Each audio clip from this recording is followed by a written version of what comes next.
Dear students, let us continue our learning the course Automata Theory and Computability. We are in the session 4 of the module 2. So this is the part 1 of the session 4.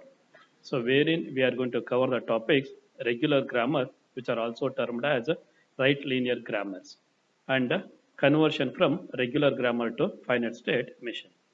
Myself, Dr. Suresh Adi from the Department of Computer Science and Engineering of Kendra Engineering College, Bantwal, Mangalore. First, the definition of the regular grammar. Regular grammar or the right linear grammar. The grammar is defined by a quadruple with the symbols V, comma, sigma, comma, R, comma, S, where V is called as the rule alphabet, which includes both the terminals and the non-terminals. Terminals are generally represented by a lowercase letters and non-terminals are represented by the uppercase letters. This terminal indicates the ending point, like the keywords and all. So they symbolize the terminals.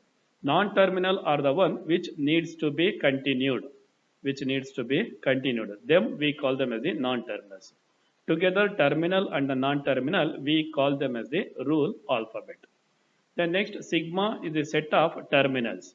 That is your ending point, the tokens, the terminals, and it is a subset of V.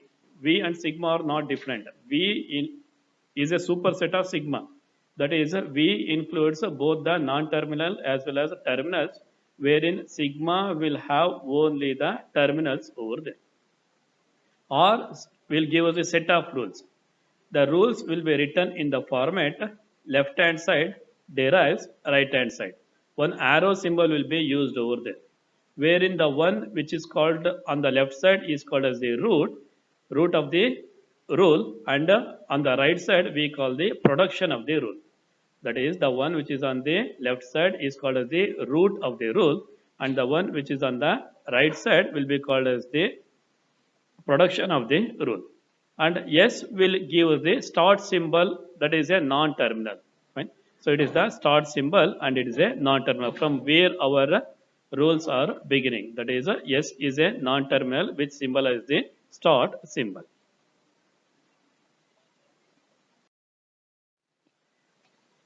In the regular grammar, the rules should satisfy the following criteria. The criterions are, that is x derives y, we have seen. X is your left hand side, y is your right hand side. I hope you are following. X derives y. What was there in our previous slide? What is that one? X derives, the rules will be of the format x derives y, where x is called as the left hand side and y will be called as the right hand side. In the left hand side, we should have a single non-terminal. The left hand side should have a single non-terminal, and for the right hand side either we can have epsilon means what, a string with a length 0, or we can have a single terminal, or we can have a single terminal followed by a non-terminal. I hope it is clear. For the left hand side there is only one rule. What is that rule? We should have a single non-terminal on the left hand side. That is in the form of x derives y. X should be a single non-terminal. What is non-terminal? Which needs to be continued further. Which needs to be continued further. Them we call them as the non-terminals, and they will be written in the uppercase letters. Generally, the non-terminals will be written in the uppercase letters. For the right hand side, we have the three options which are possible over there. The first one is epsilon. That is, it may have a string of length 0. String of length 0 is also called as epsilon over there. Or the second option is, we can have a single terminal. We can have a single terminal. Or the third option is, we can have a single terminal followed by a single non-terminal. That is, the terminals, as I told earlier, we used to have a lowercase letters for the representation of terminals. and uppercase letters for the representation of non-terminals.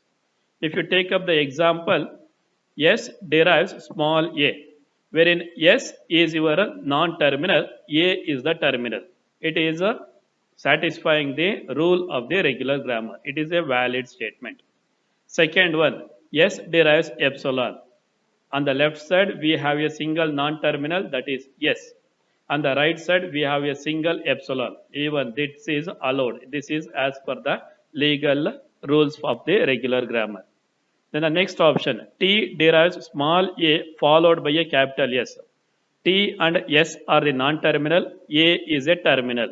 So now it is satisfying our rule. That is, left hand side is a single non-terminal, right hand side is having a single terminal followed by a non-terminal. So all three are valid regular grammars. Now let us take the example where we consider the not legal regular grammars. Let us take the first example. S derives small a, capital S, small a. So now if you look at the left side is clearly fine, wherein we have a single non-terminal. But when you look at the right hand side, so on the right hand side we have a small a, capital S, small a. So now if you look at the law over there, in the right side we can have a single terminal followed by a single non-terminal. But after the non-terminal again we have a terminal. This is violating our rule. So this is not valid. Then look at the next example over there. Small a, capital S, small a derives capital T. On the left hand side, if you look, the rule for the left hand side is we should have a single non-terminal. But here, as you observe, we have the three rule variables are present over here. One non-terminal and the two terminal points, which is not allowed. So the given statement, given rule is not valid. Let us consider one example how the regular language will be represented by a finite state machine, how the same thing can be represented by a regular grammar. Let us look at the example. First case. So what is that? Language will give us the string W. W will have the a comma b whole star. The length of the W is even. So the minimum even number 0, that is a string of length 0 is allowed. That is for epsilon. So our start state itself is the final state over here. Next, when I get the first terminal, it is going to a temporary state called T. Again, if I get back the one more terminal symbol, I will go back to my final state. So this is a finite state machine for the length is even. So now this is how we write the finite state machine. Now let us take the example for your regular grammar, how it will be written. Now the start symbol, each symbol we are represented by a non-terminal over there. Each state is represented by a non-terminal. In this case, they are S and the T. So now, since S, let us start with the S. Now what S is? S is the start symbol as well as your final state. Now to have that final state, now what is that one? We can have a string of length 0 is perfectly valid over here. That is S derives epsilon. S derives epsilon. Fine. The next case, S on small a, where we are going? We are going to the state T. That will be represented as S derives small a, capital T. That is S on A, we will go to T. In the same way, the second option, what is that one? S on B also we are going to T. That is S derives small b, capital T. Then the next option, T on A, we will go to the S. T on A, T derives AS. Same way, T derives small b, capital S. Even that is perfectly allowed. Then the next case, if I put that S as epsilon, epsilon means what? Nothing. Then we will get a T derives small a, T derives small b. This is how we write the regular grammars. This is how we write the regular grammars. Let us learn an algorithm which will convert our regular grammar to the finite state machine. Both the conversions are there in your syllabus, that is from regular grammar to the finite state machine and finite state machine to the regular grammar. Let us learn the first conversion, that is a regular grammar to the finite state machine. Here, the step 1, create in M machine a separate state for each non-terminal in V. If we have a, that is a what V is a, V will have your rule alphabet, which will have both the terminal as well as the non-terminal. In that one, for the non-terminal, you have to create the separate states over there. Now, whatever the start state which was there in your grammar, that itself will be the start state for your finite state machine. Then next one, if we have the rules of the forum, X derives W, where W is a terminal. That is, on the right side, if you have a single terminal, then you create one more state called hash and make that state as the final state, and you connect the production to that hash. Next one, if the right side will have a terminal followed by a non-terminal, example, X derives WY, then you connect an arrow from X to Y and label the arrow with W. That is X, I will go to Y on W. And if you have a production X derives just a small W over there, then you have to connect that X to hash on W. Then if you have a production called X derives epsilon, then you make that X as an accepting state. And you mark a hash also an accepting a state over there. If any of the transitions, if any of the rules are not defined, then you need to create a dead state and you have to connect all the undefined rules to that one.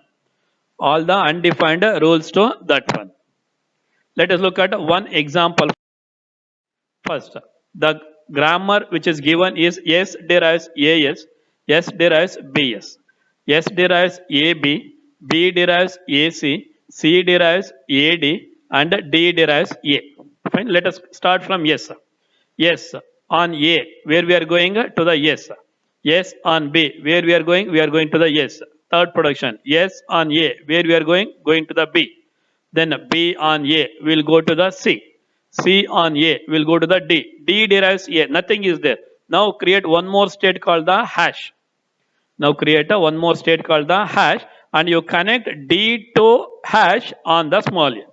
You connect D to hash on the small a. So this is your valid case.